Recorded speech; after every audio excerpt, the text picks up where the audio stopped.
May guard. Nakakuha na kami ng ticket. Sobrang lamig. Oops. Si Pokot. Bukas ang biyahe namin. Papunta kami ng Manila. So sa Manila, maglalang trip kami. Ang daan namin is ito from Tagbilaran, Duligon, Cebu to Mayadaan, Bantayan Point hanggang Matnog. And then from Matnog, land trip ulit to Manila na. Makapag-prepare na ako. Lagyan na natin ng protection. Tapos, yung windshield, lagyan natin ng rain repellent kasi ngayon June na ngayon, June 19. So June 20 bukas ng gabi nabiyahe na kami. So ito na yung mga dala-dala namin. Ito lang. So kagigising ko lang ay 3:25 PM na kagigising ko lang. So mamaya alis kami ng nasa 8. So, prepare na kami ng babaunin namin ngayon. Sakto 8 or 7. Alis na kami ng bahay.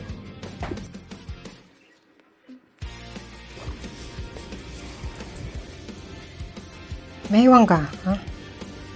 Sit. May iwan ka, ha? Sit ka. Sit. Naiwan ka, ha? Bantay ka ng bahay, ha?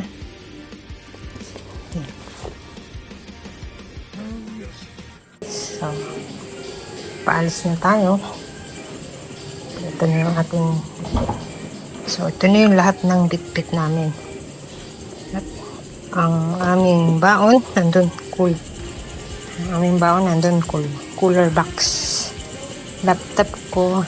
Laptop niya, mga damit, tsaka car tools, dito unan, bago kami unan jacket.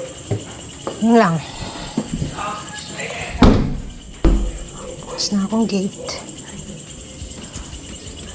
Alis na kami.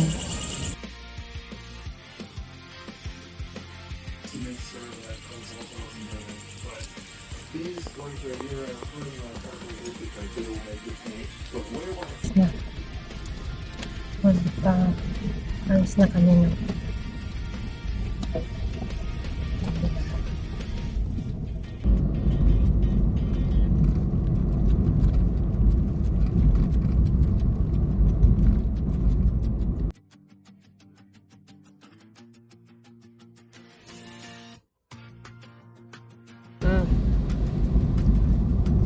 And we're back.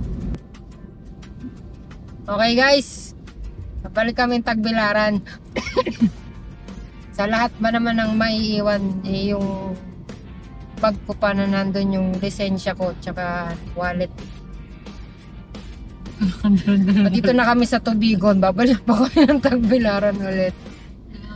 1 hour. Another 1 hour biyahe.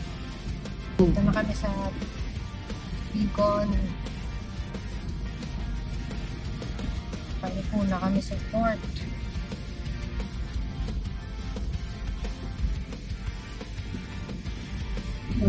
Pag nakita niyo na itong PNB, Hindi ko nakita. dito na kayo liliko.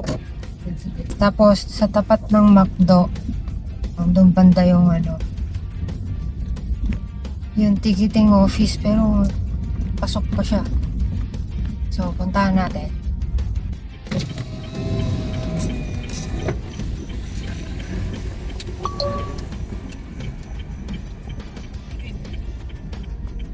Ito ka ba nag-park last time? Diyan.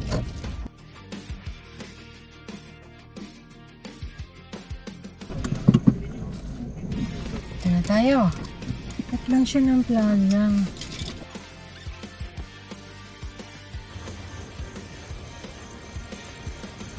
Ito, may guardia. May guard.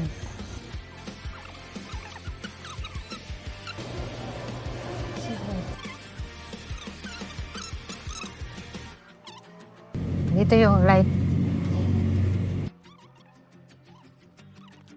Ano po ba pwede po? Hmm? Wala piso lang.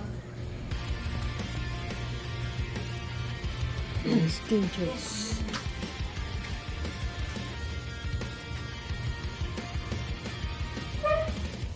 So just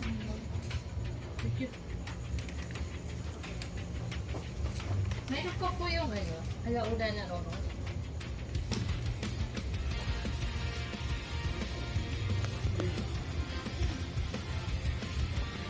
Total na binayaran namin sa sasakyan at saka passenger 4,500. Tapos punta kami ngayon sa Coast Guard. 20 pesos. Tapo. Tatak na. Tatak sa Coast Guard.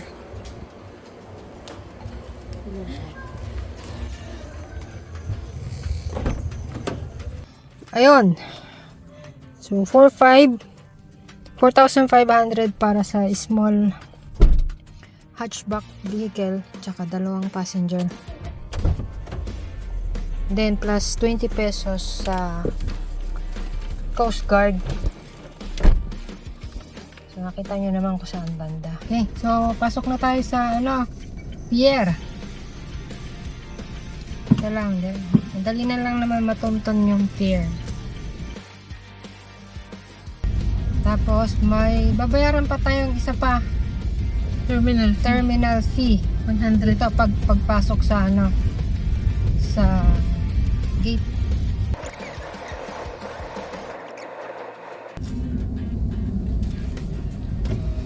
Doon pa yata banda. Hey, sir. Karga. Wow na. Light dito.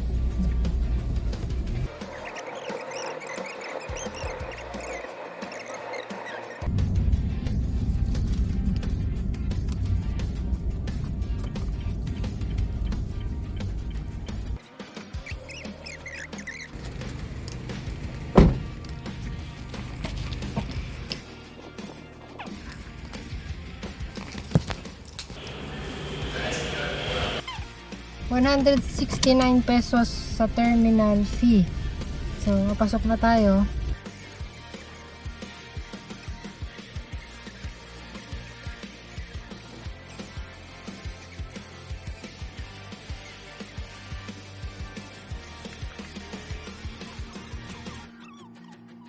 Nandito na kami sa Cebu. Karating kami ng 3:30 AM. So, anong oras tayo malis? 1 AM nag-board kami ng past 1 AM. So, mga 2 hours mahigit ng Yun, dito na kami sa Cebu. 3:30. Damo na kami ng McDonald's. Manjaway Causeway.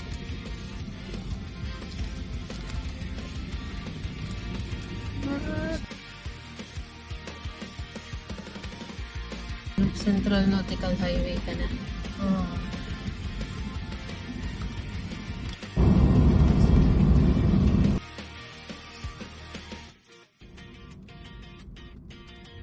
Sa Tanaw na kami. Ang ETA namin 7:38 AM. ETA lang yun. Papayong. Baka alas 9 tayo makarating.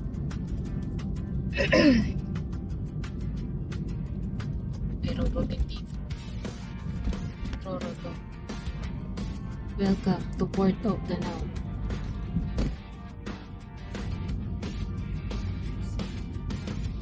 Tanaw pa rin ba ito? Carmen. Hindi na Tanaw, Carmen na.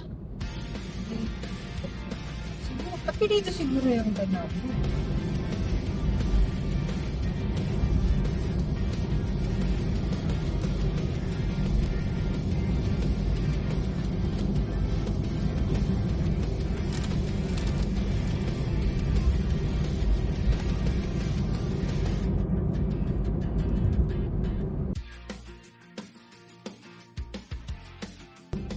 Europe. Oo, Europe. Ba't gusto nila yung Tabing-tabing kalsada. gusto nila yung hagip-hagip ng hangin?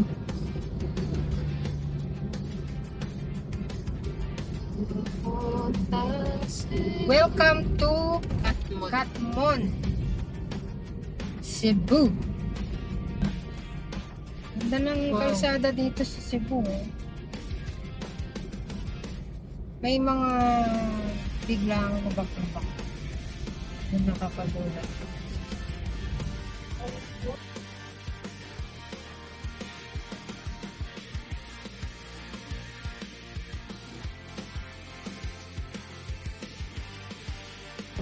"7:15 AM, nasa Bugo, Cebu pa rin kami. It's okay, kasi ang hinahabol naming barko is 12 noon ang alas.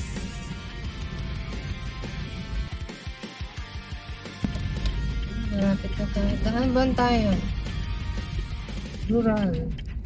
Health. Dito. And right. Turn left onto Meyer Extension. And then left. Baka may Yan. makita kang light carry dyan. Malayo. Lumpas ka na. Huh? Oh.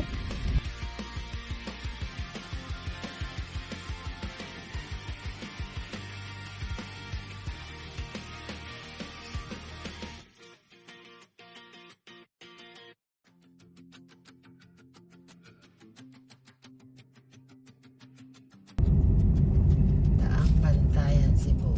Tama. Yeah, asang kuan light ferries? Light ferry nun, yun. Para sa Matlog. Atlog. Matlog. tourism building nun. Okay.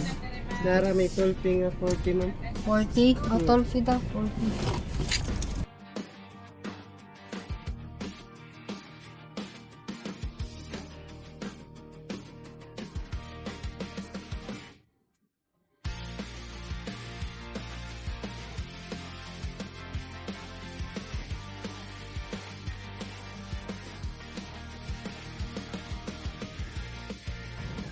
Guys, nandito na kami ngayon sa Daan Bantayan. Naghihintay na magbukas yung yung ticketing office nila.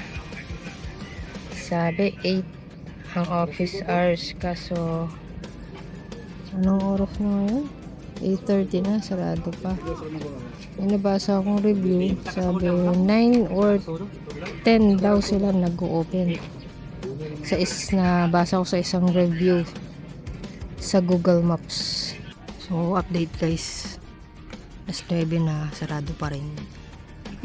So, hintay ulit tayo ng alas 10. Kung magbubukas sila ng alas 10 ng umaga. So, okay guys. 11 AM na, nakakuha na kami ng ticket. Ay, kapoy. Ang tagal na ba? Tagal nag-open. So, total na binayaran namin ay yung entrance fee, pagpasok, 40 pesos. Tapos yung binayaran namin ticket, passenger, terminal fee, kasama na, ang total ay 11,998. Ito yung 30 pesos, may garbage fee pa, may ano-anong mga transactions fee. Tong R170, to? Kasama na lahat yan. Yun, basta kasama na lahat. Tapos ito yung 10,640 yung sasakyan and driver. And then yung passenger. Yun, basta everything is 11,998. Tapos itong 30, itong 30. 30 pesos yung garbage fee. Ito, garbage fee. Okay, nakalagay garbage fee. Tapos, terminal fee, 5. Meron pa dito. 50 yan, 50. 50 binayad ko dun. Ito nga, 5 50. tsaka 45. So, Yes. yan yung terminal fee. Tapos, Ito yung passenger na isa, 1188. 1188. Tapos ito yung sa akin, yung Libre. libre ko, no? Oh, kasi sasakyan mo. Basta kasama na yung driver. Tsaka yan yung terminal fee. Tapos total ay 11,998. Bale, may plus pa. Ito yung 40, yung kanina yung terminal. So, ang total, ayan, add nyo na lang. 11,998, 30, 50, 40. So, 12,000 plus. Yun, total binayaran namin.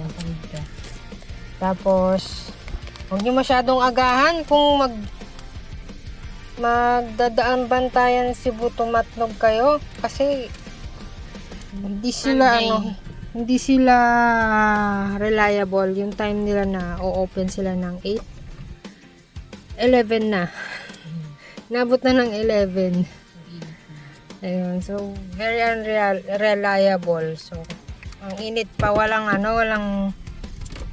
matinong waiting area. So kanina ginawa namin, lumabas na lang kami ulit dito sa port. May cafe dyan sa paglabas lang ng port, may cafe dyan na Subo. na mahangin, presko yung area nila. So doon muna kami nag-stay hanggang 11. Tapos saka kami bumalik dito. Kasi sabi nung staff kaninang dumating, may staff na dumating ng 9 ba yun or 10? 9 a.m. Kaso hindi sila makapasok. Ang sabi ng staff, 11 pa daw mag-open kasi hinihintay pa nila yung manager na magbubukas ng kanilang office. Container van. Container office. Ay, finally guys.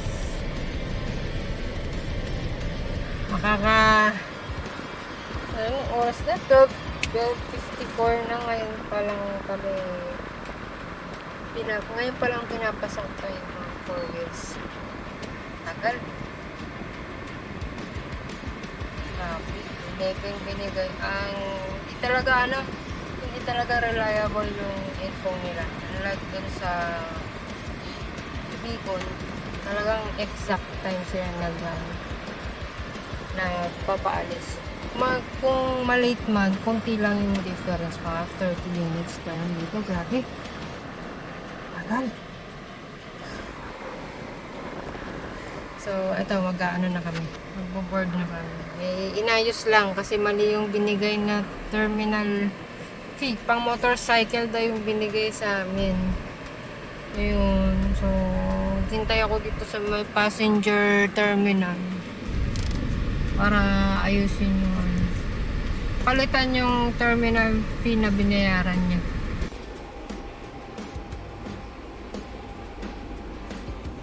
Guys, nandito tayo ngayon sa air condition tourist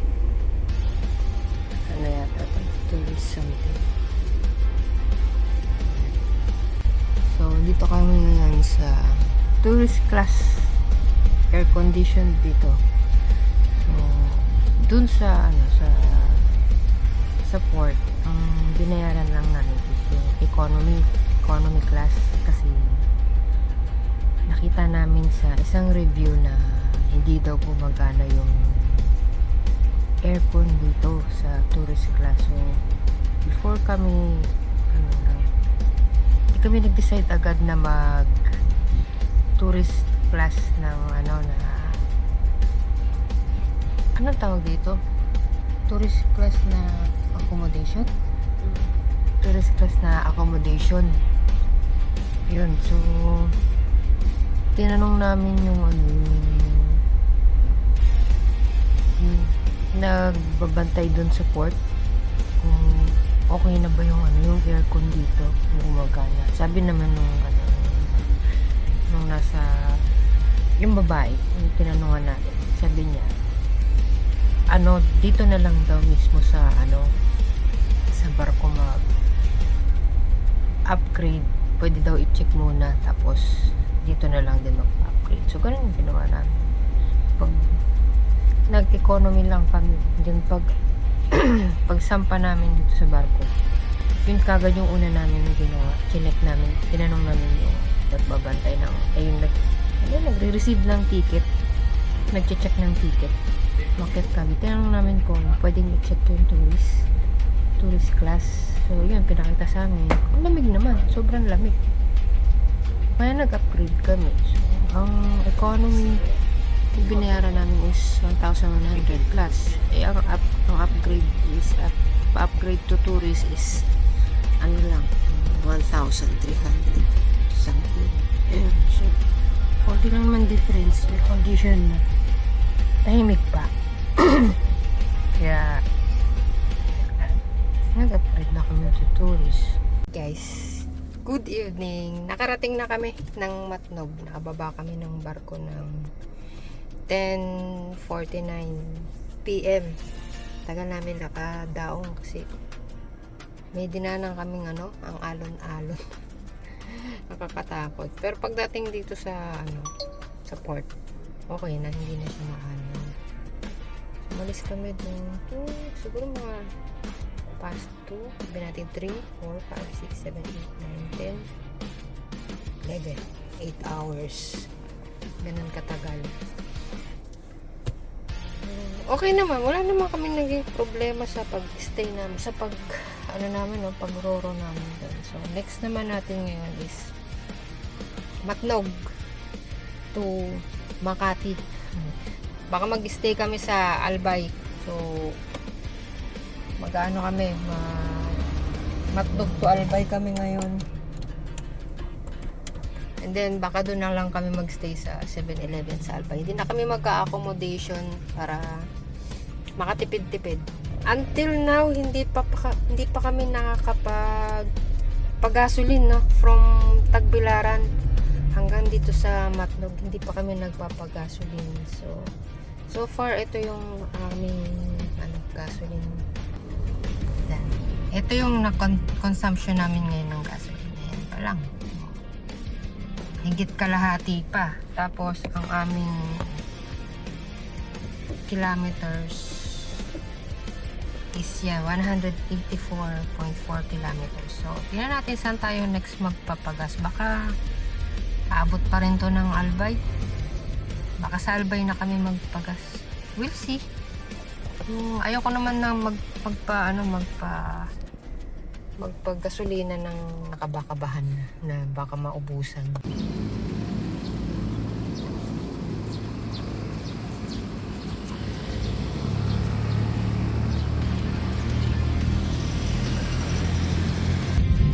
Bakit hindi sila nababahala?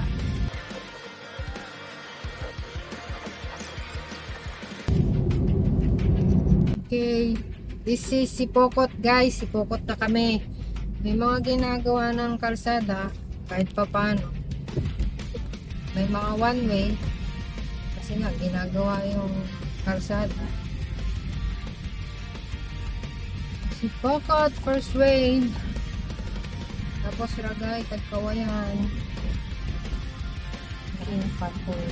Okay na yan kasi last time 20 lang ang tapo natin dito.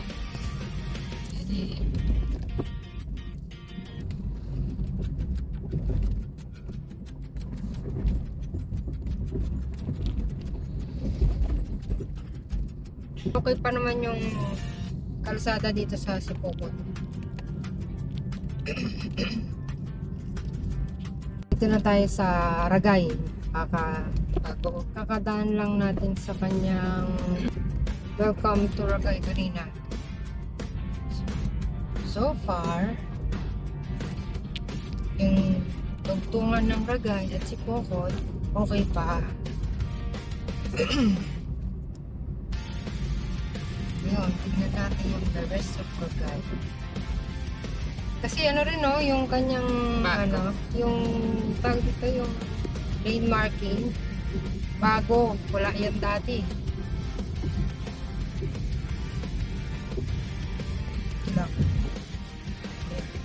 Bago rin to, spalto. Ito, luma.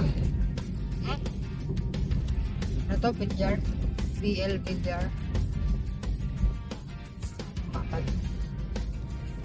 Ay, sa gilid. sundan natin yung asa unahan. Oops. Ito na.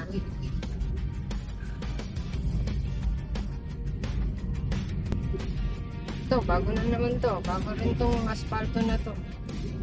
Sapahan natin. Yan. Okay. May konting ginhawa. Tapos may konting nostalgia. Ayan o, to. Bago rin to, oh. Ay, may improvement. May improvement talaga. Not bad.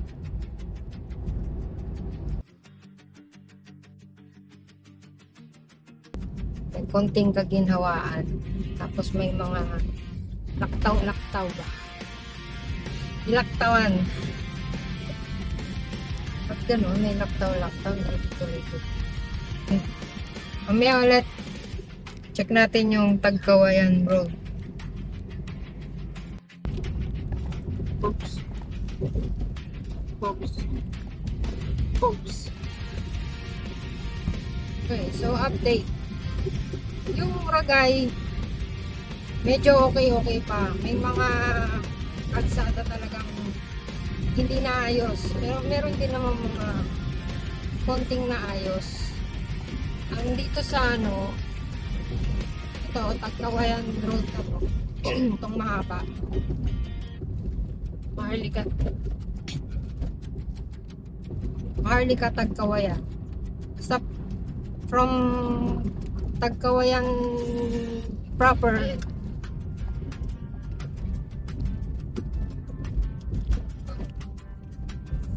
hanggang dito sa San Pedro.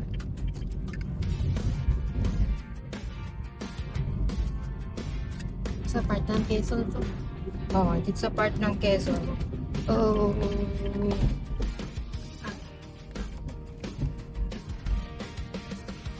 Sa part ng Quezon. Yan, kita nyo naman, diba? Ang putik yan. Matindi yung ano, yung taas ng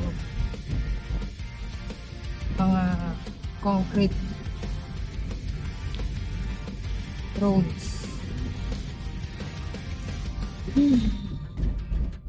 Kasi pagka hindi ka nag-ingat at malambot yung gulong mo, baka mapunitan ka ng sidewall or mabengkong yung ano mo, yung mugs mo. Parang walang improvement dito sa Tagkawayan. Pero siguro konti. As in, konti lang. Mas ramdam mo pa rin yung tagtag. Kaya ang sunod Tagkawayan. Tagkawayan. Tagtagin ka talaga.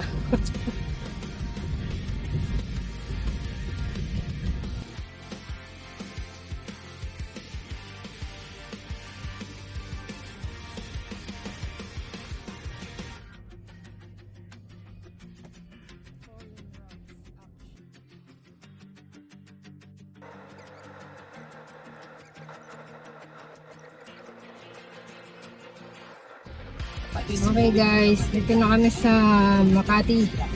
8:34 PM. 2 nights yung biyahe namin. Mas mabilis pagka Cebu. Same lang din yung gastos. Pero mas maiksi yung yung travel time na gagawin mo.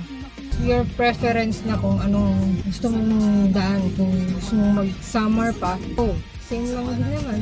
Kasi yung iba, gusto yung journey. Parang, at least kami, na-try namin. Pagkaibang way. Same lang naman, less pagod nga lang. Para sa nagmamadali, Cebu. So, kung hindi ka naman nagmamadali at gusto mong ma-enjoy yung ma-experience ng kalsada, tsaka yung mga view, with summer, Leyte kayo. So, yun lang, dito na lang. Flash ko na lang yung total na ginastos namin yung ticket and gasoline. Hindi na namin nasasama yung food. Kasi nakadepende na yan sila. Yun lang. Thank you sa panonood. Subscribe.